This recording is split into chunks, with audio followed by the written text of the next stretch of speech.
Here we have a rational equation. Our game plan is to find a least common denominator for this, then mush together the left-hand side,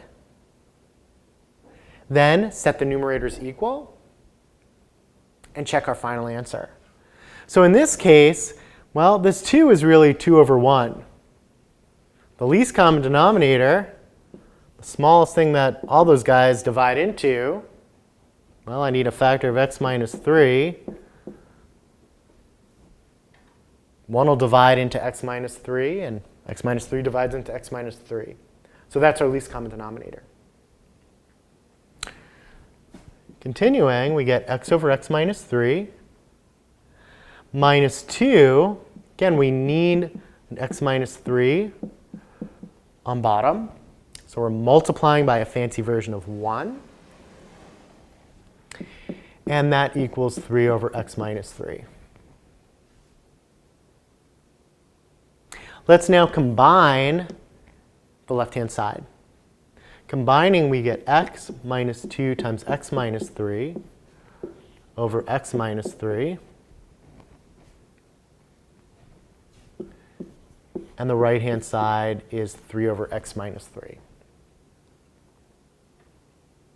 Before we set the numerators equal to each other, I wanted to caution you about something, which is something that I call surgery without anesthesia. It's in the misconceptions section of this website, but let me just quickly say, a lot of students at this point are tempted to cut this out. They just cancel that. The problem is that, well, two things. First, in some sense, you're going backwards. We're not trying to cancel anything out at this point. We're just trying to mush together numerators. But even more problematic is there's no x minus 3 term over here.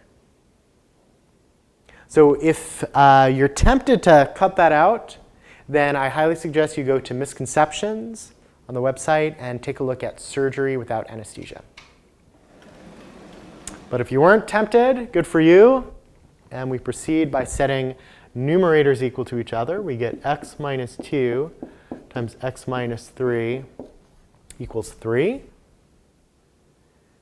And now we've turned this rational equation into a linear equation. We can distribute the minus 2 to get minus 2x, to get a 6. Combining the x's, we get minus x plus 6 equals 3. And subtracting 6 from both sides, we get that minus 6 equals minus 3. Or x equals 3. This is the solution to our linear equation. But we were actually interested in solving this original equation. What happens if you plug 3? What happens if you plug a 3 into this equation? Well, you divide by 0, which is not defined. Since that's not defined, and this was our only possibility, this guy has no solution.